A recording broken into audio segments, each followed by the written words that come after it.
When the stars finally answered our calls, we thought it was Salvation's sleek ships, blotting out the sun promises of galactic wonders.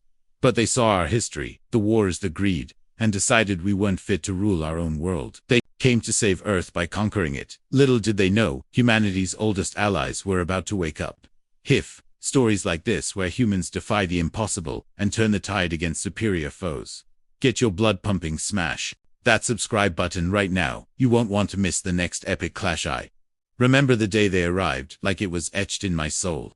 Massive vessels, silver and humming with otherworldly energy, descending through the clouds over every major city. The world stopped. Riots ended overnight. Borders dissolved. We're not alone, the headlines screamed. For the first time, humanity united, world peace in weeks, hunger eradicated in a decade. We cleaned up our act, terraformed wastelands into gardens, all to prove we deserved a seat at the cosmic table. The Xenos, as we called them, tall, ethereal beings, with skin like polished obsidian, and eyes that glowed like distant stars, shared tech that healed diseases, powered cities. With endless energy, it felt like a golden age. But then they dug deeper. Accessed our archives, the holocausts, the genocides, the environmental scars we'd barely begun to heal. I was there in one of the global summits, the air thick with translator hums, and the scent of recycled oxygen in their floating embassy. Their leader's voice, smooth, but laced with sorrow, echoed, "You have potential, but your history.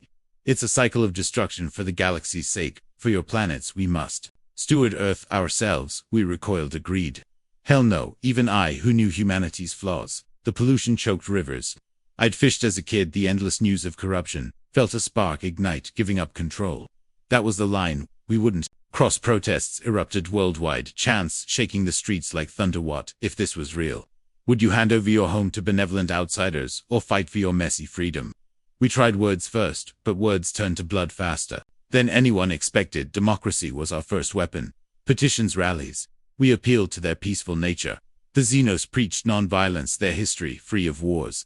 We figured they'd back off, respect our sovereignty, but extremists among us had other ideas. A rogue group ambushed a Xenos delegation in the dead of night, under a moonless sky in the Rockies. Gunfire cracked like whips.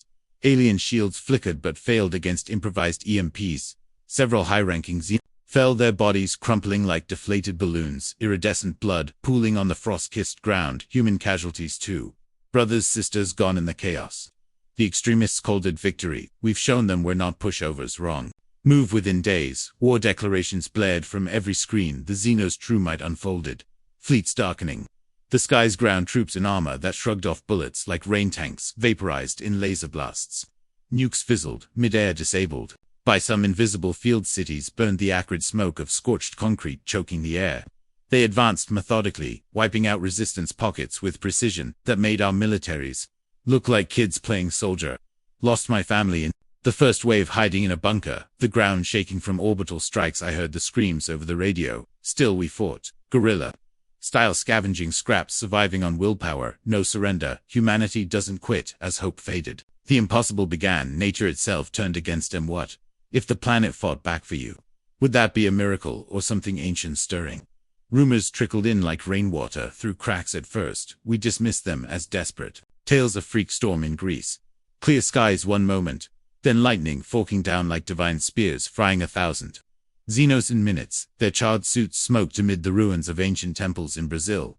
Massive serpents with women's faces dragged patrols into the Amazon's depths, the water churning red. Wolves bigger than bears erupted from mountain fissures in the Alps, tearing through camps with fangs that pierced shields. Corvids everywhere. Crows, ravens swarming Xenos' strongholds days before disaster struck, then vanishing like harbingers from old folklore. A crack in tentacles, thick as redwoods, yanked a Xenos warship under the Atlantic's waves.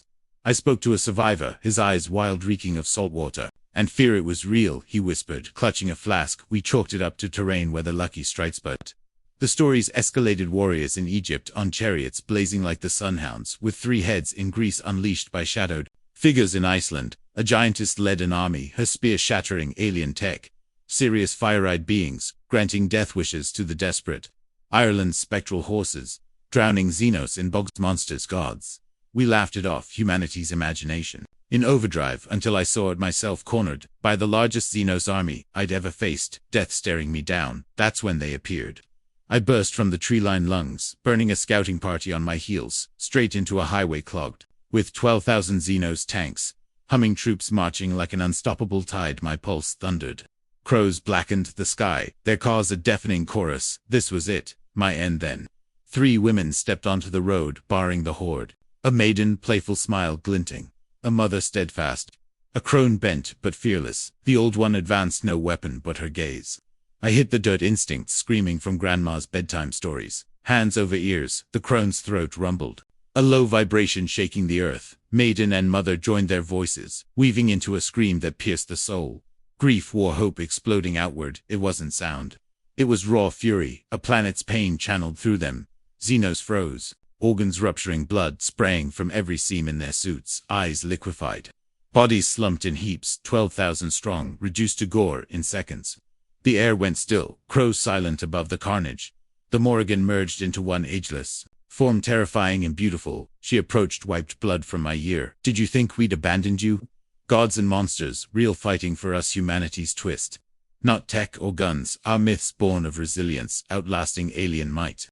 We turned legends into weapons, outwitting their superiority, with the unpredictable soul of Earth in the end. What makes humanity special isn't our flaws or our tech. It's our stories, our unyielding hope, that even gods still root for us. We're resilient, unpredictable, a force that defies logic. Monsters wear many faces, but so do heroes, and in that chaos, we thrive. Do you think our real weapon is creativity, or the madness that fuels it? This clash showed aliens what happens when you underestimate humanity. But the fight's far from over. If this epic tale fired you up, hit like, subscribe for more HFY battles, and drop in the comments, could you awaken the gods in a war like this? Let's discuss your stories. Might inspire the next one.